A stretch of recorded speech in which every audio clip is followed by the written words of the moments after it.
I'm the director of ID at Xbox. ID at Xbox is Microsoft's self-publishing program for digital games on Xbox One.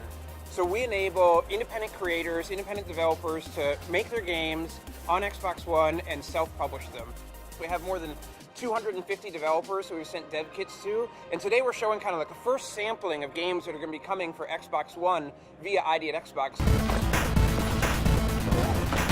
Well, Super Time Force, I guess you can call it a retro-inspired 2D run and gun shooter, something like Contra or Metal Slug if you're familiar with those things, but with a time-traveling twist.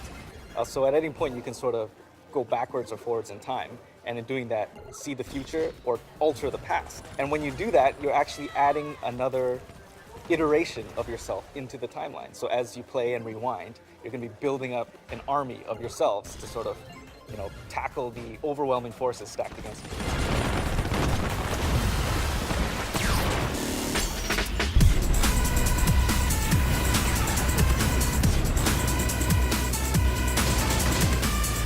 Strike Suit Zero is a space game like we always wanted to make. We used to play games like X-Wing vs TIE Fighter, Wing Commander, Colony Wars. What happens is that you can actually turn into the Strike Suit, you stop dead in space, you can go in any direction, backwards, forwards, left, right, more like a third-person game, but that means that you can do just incredible things. You can see a swarm of fighters, pound them a little bit in normal flight mode and fighter mode, but then go in amongst them all, turn into the Strike Suit, basically click virtually every button on the joypad and you turn into this like death blossom and just kill them all in one massive go, which is what everybody wanted to happen. What we're showing today is a 4 to 8 player arena sports game that bizarrely combines like basketball and like Smash Brothers and Super Mario and all these weird genres that we all loved growing up. And I think that was kind of the thing that came out of asking people for so many ideas. But, well, I'm sure a lot of people were looking at the Xbox One spec and like looking at the Kinect and looking at like what it can push as far as how many polygons or anything like that. But we saw it and we're like, 8 players. Whoa, this thing can have 8 players. I haven't played an 8-player game at home since the Saturn. Whatever we do, it's going to have 8 controllers, and we're going to try to make it as fun as we can with that. So the game we developed is called Spectra. It's an 8-bit procedural racing game. So you play authentic 8-bit music, which is made only with Game Boys, by quite a well-known chiptune artist called Chipsil, who's worked on Super Hexagon before, if you've heard of that. And essentially the game listens to that music and generates a race track based on it, and you have to try and race down it and not fall off the edge. It's interesting you said F-Zero, because the whole game was inspired by that kind of old-school NES and N64 and PlayStation F-Zero kind of Quantum Redshift, which is an Xbox game I don't think anybody remembers anymore, but I loved that game when I was 11. Lots of people make games with Kinect that do not require the controller, but we wanted to try something completely new. So we said, okay, we're going to make a game that requires a Kinect and a controller. Since it's an experimental concept, it's quite hard to explain.